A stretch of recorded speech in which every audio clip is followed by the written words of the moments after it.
Today we'll be looking at the first chapter of the Gospel of Matthew. This is the beginning of our excursus into the Gospels to study the life of the most important person who ever lived, indeed a man who, if his own claims about himself are to be trusted, is God himself, come down to die for the sins of humanity, and knowing him is the most important thing any of us can know, because it is through the knowledge of him that we can have salvation and we can have eternal life. And that's exactly what he said he came down to arrange for. But how did he do this? How did he arrange for it? What did he say in the meantime? And what more is there to his life and teachings besides this one element? Well, that we will discover as we study through the Gospel of Matthew and the other Gospels as well. Today we embark in the very opening of Matthew, and in the very first verse, actually in the very first 17 verses, we have a concern for the genealogy of Jesus. That means the pedigree, the family background, the line through which he came. Now, this is actually quite important, believe it or not, because it's very important that Jesus, if he is the Messiah of Israel, must have the right pedigree in order to qualify for the Messiah of Israel. Now, we know that Jesus' real qualifications, no doubt, could be traced to the fact that he's the Son of God.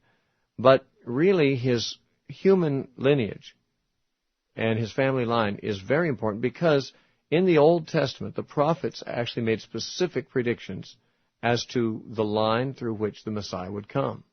For example, in Genesis chapter 49, when Jacob was prophesying over his 12 sons, who became the heads of the 12 tribes of Israel, he said to Judah, who, of course, the tribe of Judah was named after, he said, "Judah, you are a lion's whelp."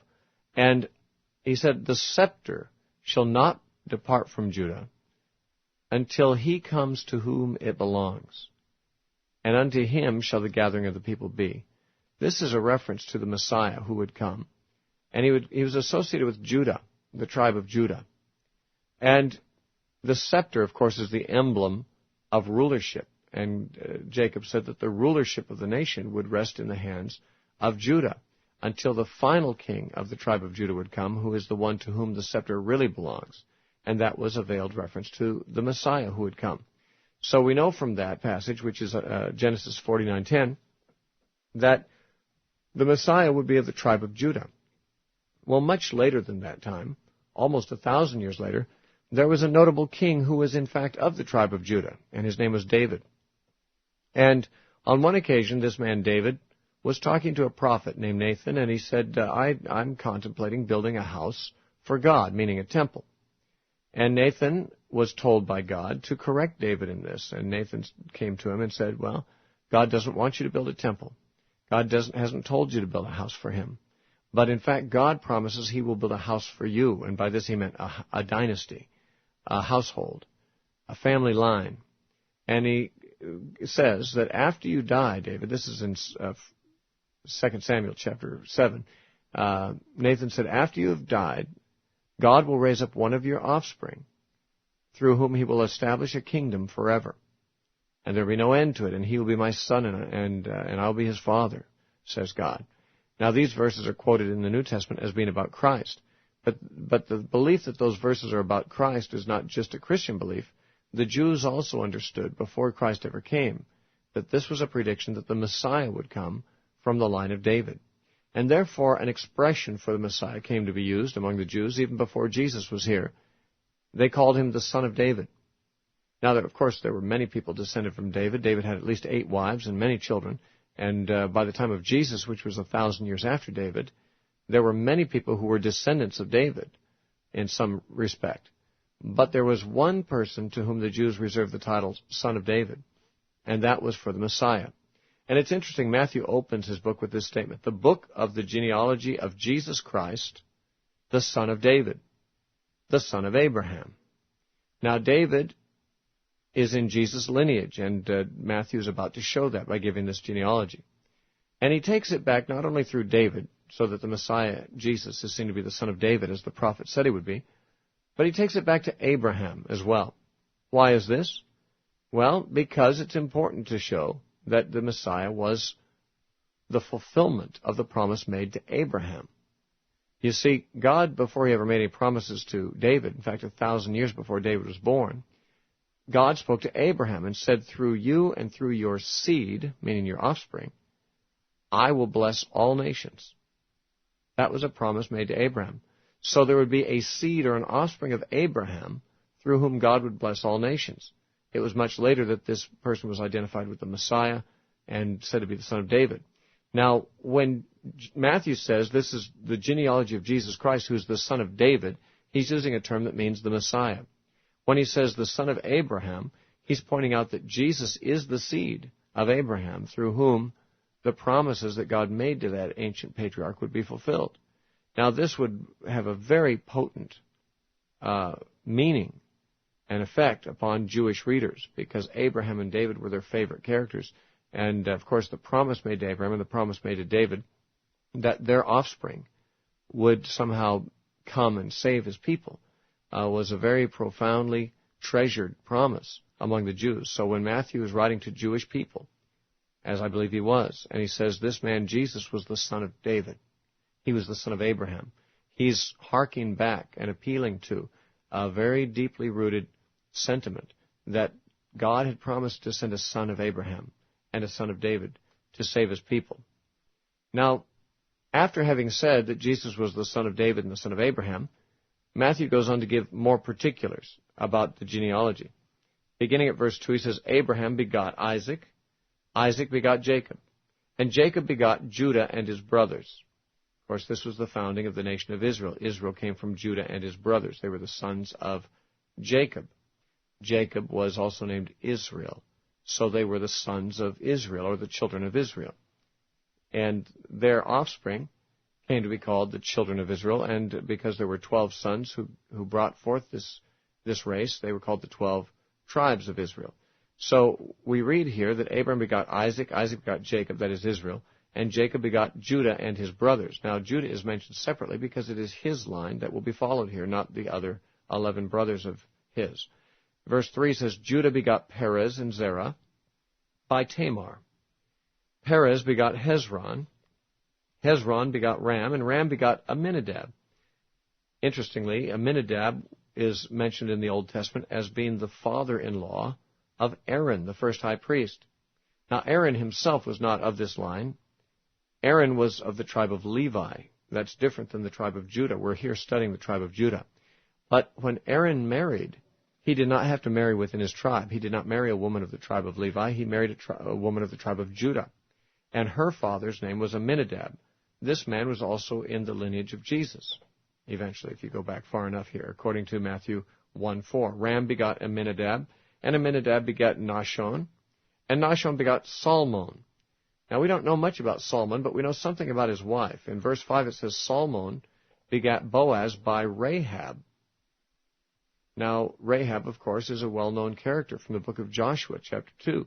She spared the spies who were spying out the land of Canaan and sent them home safely. And for this, she was herself spared along with her family. She was not a Jew. She was a Canaanite, but she apparently converted to Judaism. And then she married a man of the tribe of Judah named Salmon. And together they had a family, and from their lineage came Boaz. Now, we know something about him, too, because Boaz figures in the story of Ruth. It says in verse 5 here, Boaz begot Obed by Ruth. Now, Ruth, of course, has a book devoted to her all by itself in the Bible. She was a Moabite woman who married this man, Boaz, and her son, by him, was named Obed. Now, Obed is not very well known in Christian history, but his son is, and his grandson is even more so, because Obed begot Jesse, and Jesse begot David, the king. So we can see that Ruth was the great-grandmother of David, and Rahab was also in David's lineage, if you go back far enough. Now it says in verse 6, David, the king, begot Solomon by her who had been the wife of Uriah. That's a reference to Bathsheba, of course. Solomon, who was one of many of David's sons, became the next king after him, and Solomon begot Rehoboam. Rehoboam begot Abijah. Abijah begot Asa. Asa begot Jehoshaphat. Jehoshaphat begot Joram, and Joram begot Uzziah. Uzziah begot Jotham. Jotham begot Ahaz, and Ahaz begot Hezekiah. Hezekiah begot Manasseh. Manasseh begot Ammon, and Ammon begot Josiah. Then continuing in verse 11, Josiah begot, I'll have something to say about these men in a moment. Verse 11, Josiah begot Jeconiah and his brothers about the time they were carried away to Babylon. And after they were brought to Babylon, Jeconiah begot Shealtiel, and Shealtiel begot Zerubbabel. Zerubbabel is well known as the man who was the first governor of the Jews when they came back from the exile in Babylon and rebuilt the city of Jerusalem and the temple. Zerubbabel, verse 13 says, begot Abiud.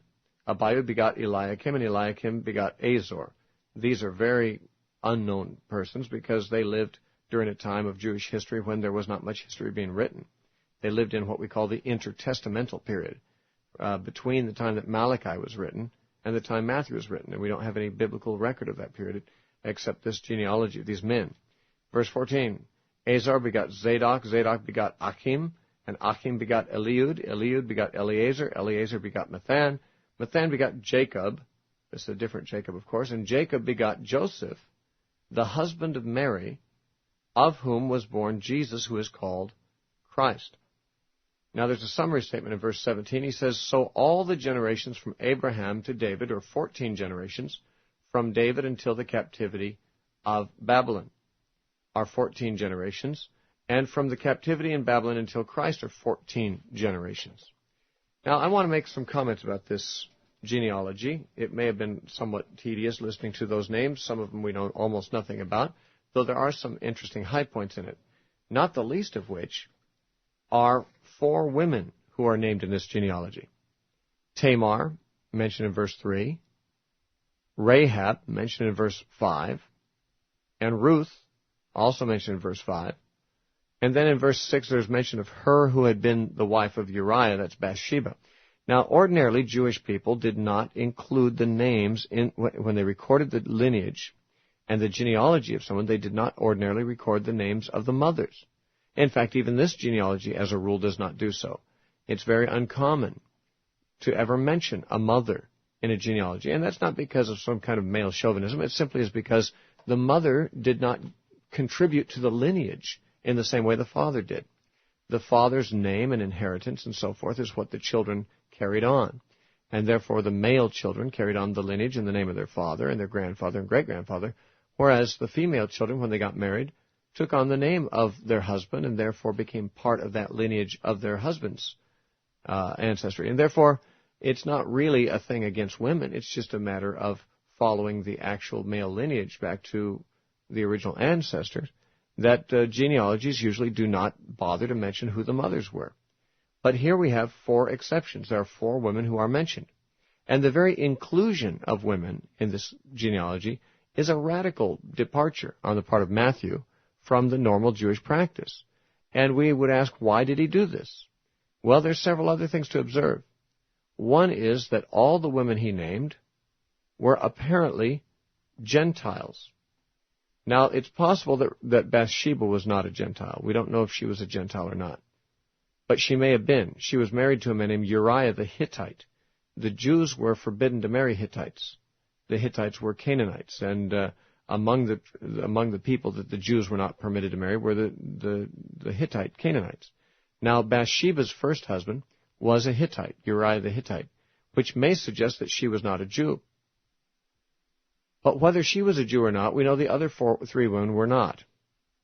Tamar lived at a time when there was no Jewish people, so she wasn't a Jew. She married from some Canaanite background into the family of Jacob and married and had children she didn't marry Judah, but she had children illegitimately by him. And then there's Rahab. We know that she was a Canaanite. She was of the town of Jericho. She was not a Jew. And then there's Ruth, and we know that she was a Moabitess. She was from Moab. She was not a Jew. So whether or not Bathsheba was a Jew, and I suspect she was not, certainly 3 out of the 4 women were Gentiles, and perhaps all 4 were. So we have not only the mention of women in a genealogy, but of Gentile women. Now there's more. These women had something else in common. All of them, except Ruth, were known for their sexual immorality. Tamar impersonated a harlot or a whore, a prostitute, and she slept with her father-in-law, and that's where her children came from. Now, that is a disgraceful thing. Likewise, Rahab, before she met the spies, was conducting herself in the trade of a prostitute. She's Rahab the harlot. She was a prostitute also. And then, of course, you have her that had been the wife of Uriah. You have Bathsheba. She's best remembered for the fact that she committed adultery with King David when she was still married to her first husband. And later, after her husband was dead, she became his wife, David's wife. But 3 of these 4 women have sexual scandalous backgrounds. Now, what can we deduce from this? Matthew does not give all the mothers' names, but the mothers' names he does give are Gentiles, generally speaking, and those who have a scandalous background. What I believe we can read into this without much fear of being wrong, I think, is that Matthew departed from the ordinary procedure, which is normally to give only the men's names, in order to emphasize 3 things. 1, the Messiah was not just for men, he was not just for Jews, and he was not just for the morally upright. That when God ordained the way that his son would come into the world, he was not afraid to use women. Of course, in every generation there were women, and therefore Jesus was not afraid to associate with women in ways that Jews normally did not.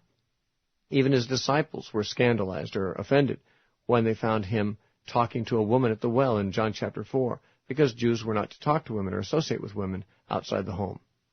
And yet Matthew freely shows that Jesus was associated with women by having mothers and grandmothers and great-grandmothers, but also that the women that he was associated with were Gentiles and were sinful Gentiles. They weren't necessarily religious Gentiles. They were prostitutes and such.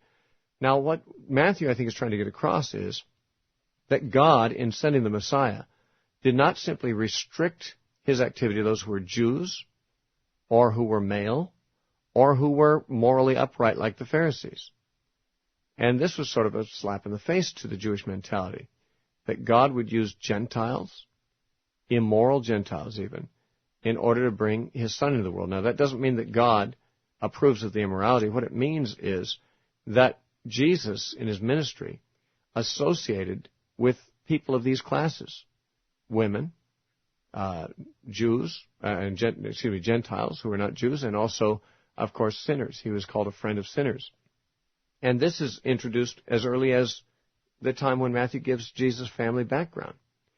Now, one thing I should point out is that when it says that so-and-so begat so-and-so, it doesn't necessarily mean that it was a single generation between these 2 men. For example, in verse 8, it says that Joram begot Uzziah.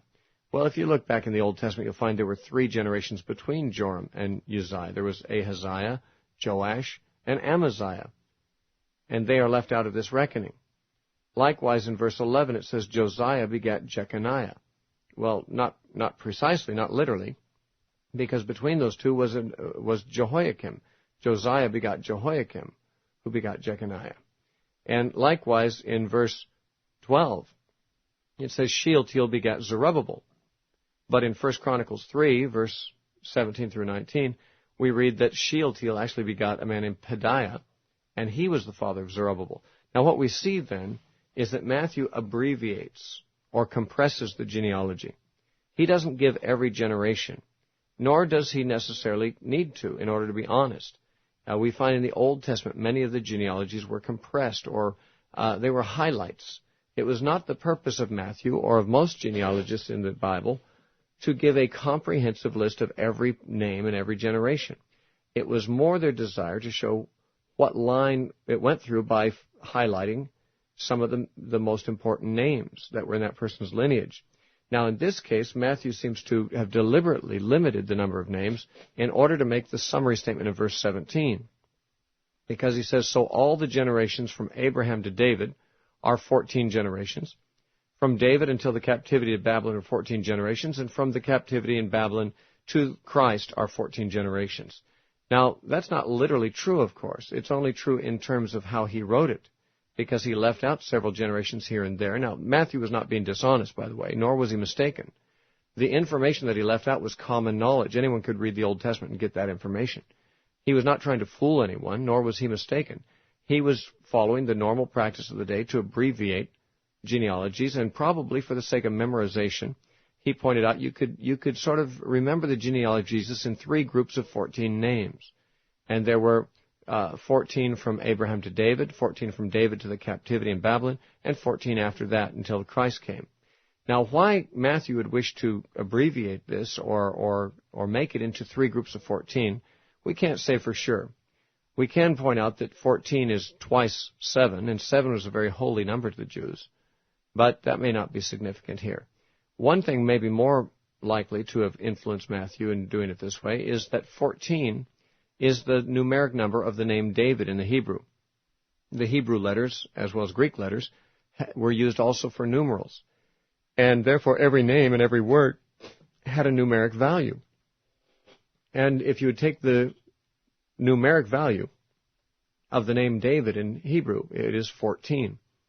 And perhaps just as Matthew opened his book by pointing out that Jesus Christ is the son of David, he may have closed his genealogical treatment with that emphasis too. He mentions David twice in verse 17, and the use of the word 14, or the number 14, may be in order to highlight or to underscore the association with David, that Jesus is the Messiah, the son of David, the one that David was told would come. Now, there's something else about this genealogy that's interesting, and that is that Jeconiah, who's mentioned in verse 11, was cursed in Jeremiah 22, 28 through 30, and said no son of his would ever be king of Israel again. But, you see, Jesus didn't come literally through this line. This is the line of Joseph, who was not Jesus' biological father. Jesus' mother was Mary, and she did not have this curse on her line. But Joseph did come through the kingly line of Judah, and giving Jesus his legal standing in society by adopting Jesus as his son, he put Jesus in the position where he could actually be considered the most rightful king of the Jews. When the wise men came in the next chapter, they said, "Where is he who is born king of the Jews?" We'll talk more about that later. But the genealogy of Jesus is a royal genealogy, and that is what Matthew points out, because the Messiah is a royal person. He is the king that God has sent to rule not only Israel, but all the world.